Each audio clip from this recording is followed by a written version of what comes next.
Hola, ¿cómo les va? Bueno, hoy quería presentarles un tema que me parece súper interesante pensando en nuestras zonas de confort, que pudiéramos identificar ciertos aspectos que hacen a nuestras emociones, a nuestras sensaciones, a nuestros estados, a nuestros sentimientos, a nuestros afectos y pensamientos.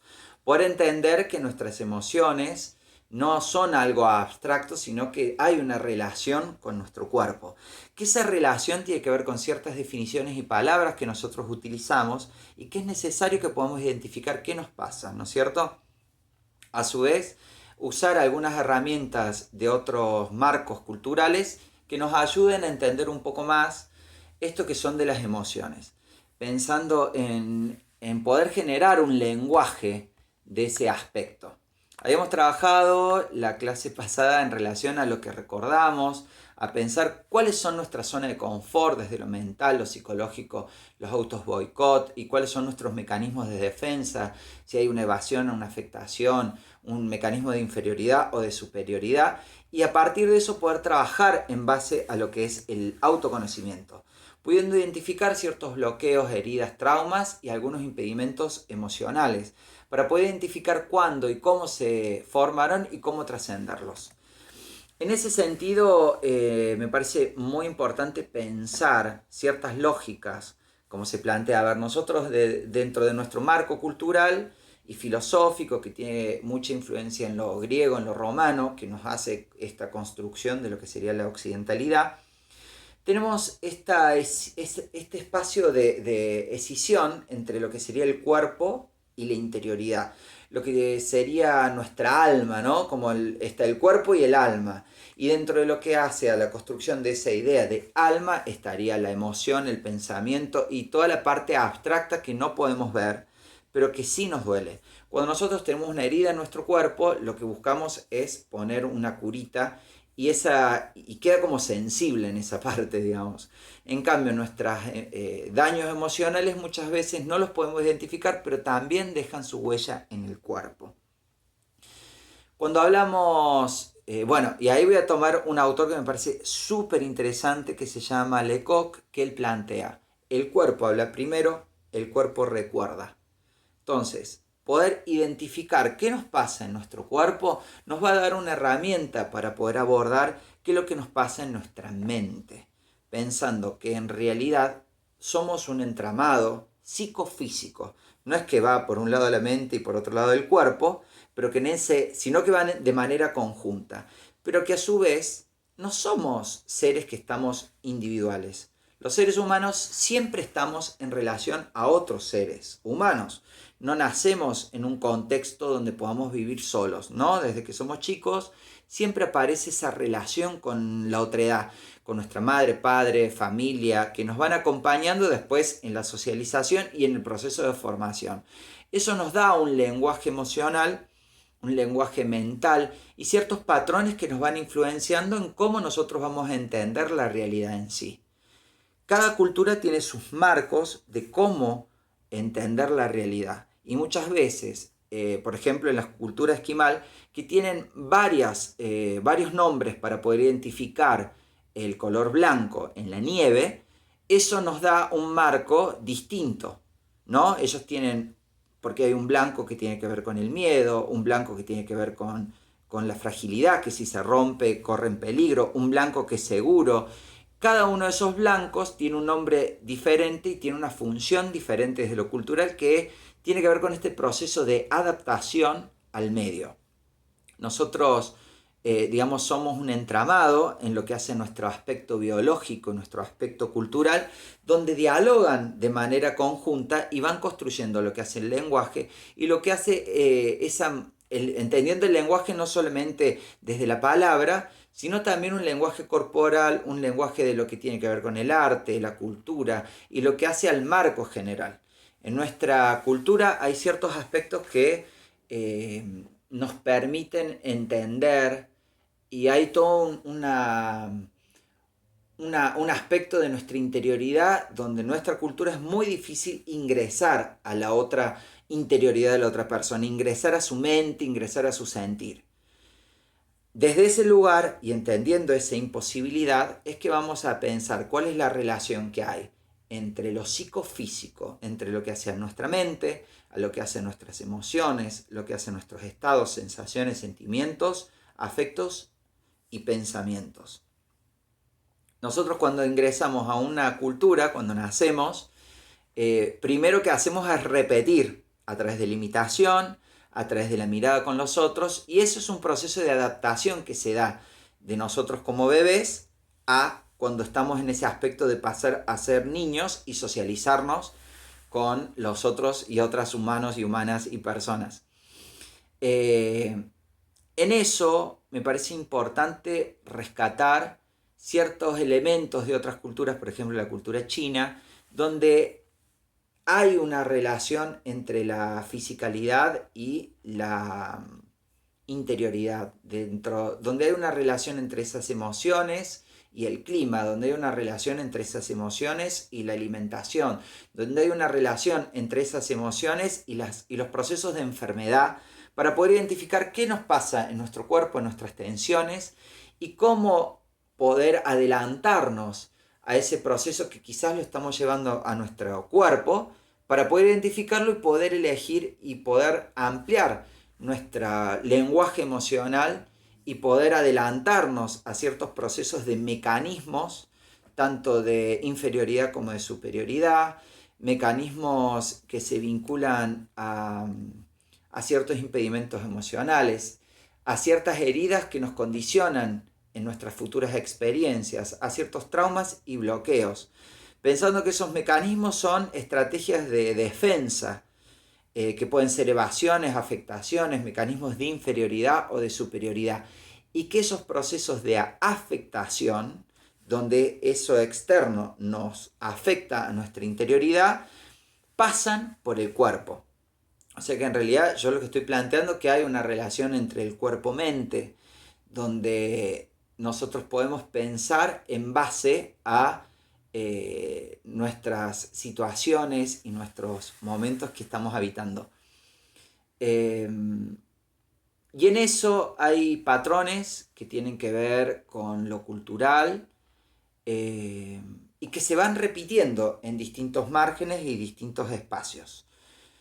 Hay ciertas emociones, cuando hablamos de emociones hablamos de movimientos, hablamos de movimientos que pueden ser de adentro hacia afuera, de afuera hacia adentro, que se vinculan también o que se ven afectadas por los climas, por nuestra alimentación, por el entorno y cómo es nuestra relación con eso, ¿no? O sea, no somos mentes que tienen cuerpo, sino que somos cuerpos que tienen mente, digamos.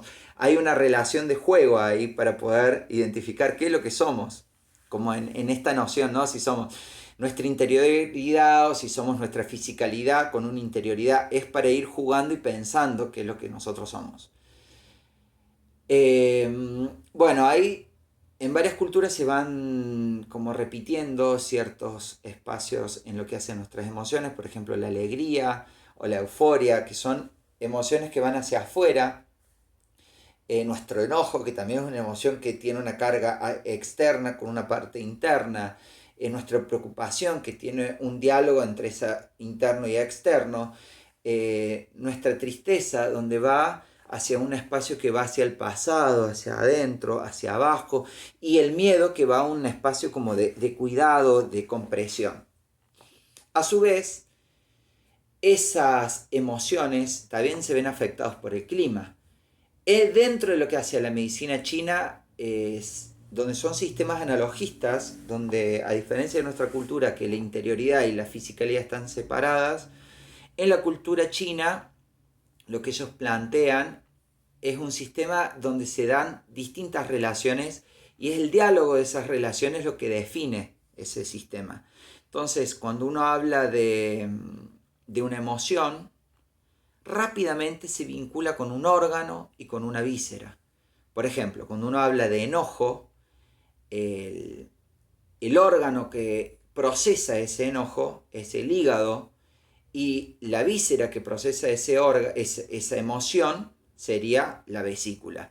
Si uno habla de alegría, el órgano que genera esa esa emoción sería el corazón y el órgano que lo procesa o lo libera sería el intestino delgado.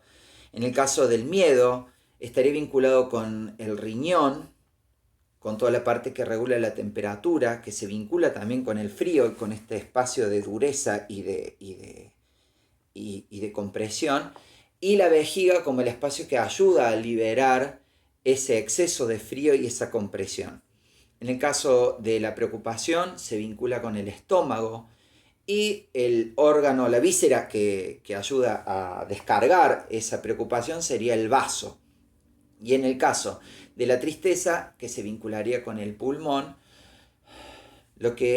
la manera de descargarlo sería a través del intestino grueso. De esa manera también podemos entender que se relacionan con climas. Por ejemplo, el hígado, donde más se ve afectado, tiene que ver con la primavera.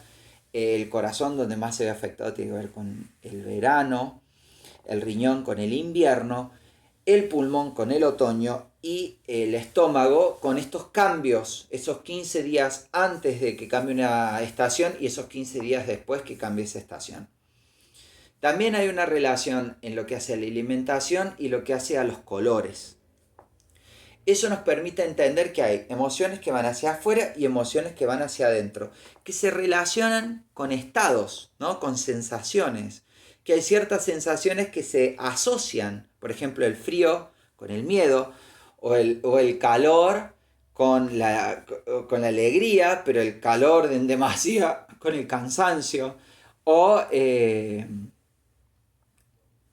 esta, esta cosa de la primavera como ¡ay! Esos cambios con el polen y eso como que nos irrita, o el espacio del otoño con lo nostálgico y con todo lo que hace a lo pulmonar.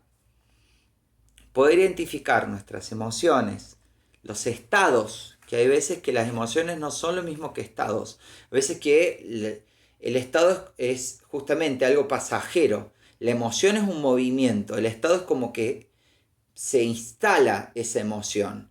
Y a su vez, si esa emoción se instala en el tiempo, se vuelve un sentimiento.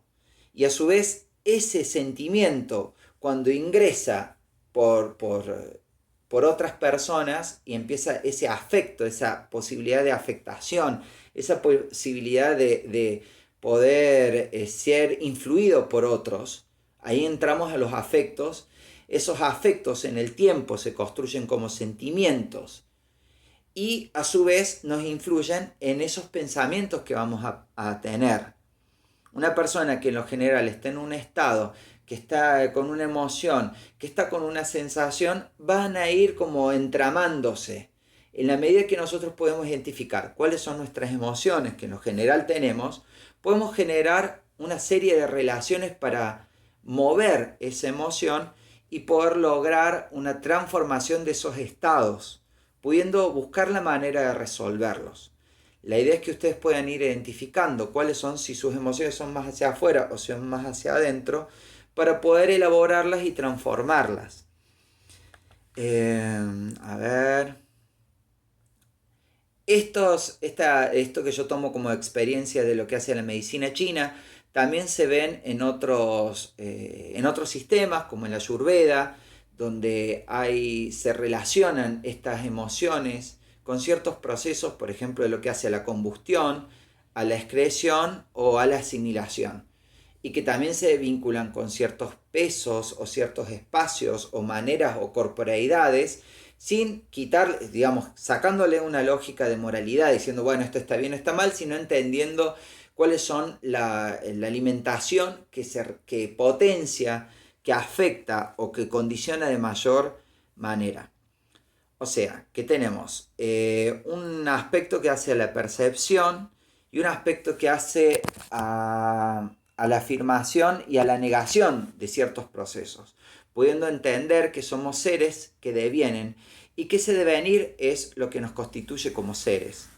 Entendido que también nos afecta en nuestros arcos expresivos, todo lo que tiene que ver con la nostalgia y la alegría se expresa en nuestros brazos, y todo lo que tiene que ver con los miedos, las preocupaciones y la nostalgia, no, perdón, y los enojos se relacionan con partes del cuerpo, ¿no? El enojo con las uñas, con la mirada, Entonces, un poco es poder jugar con esas emociones, poder teatralizarlas para identificarlas.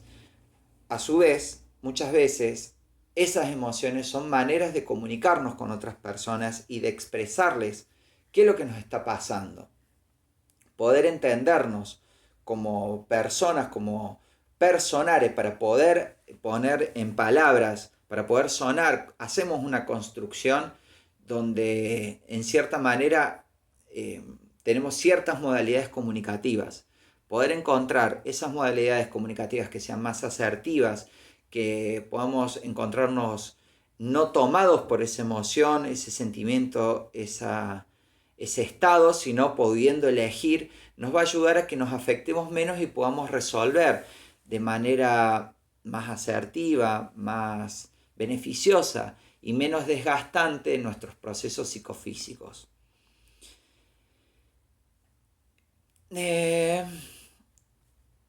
Bueno, espero que les haya servido esta pequeña, como este pequeño compartir sobre emociones, sentimientos, sensaciones y cómo se van relacionando.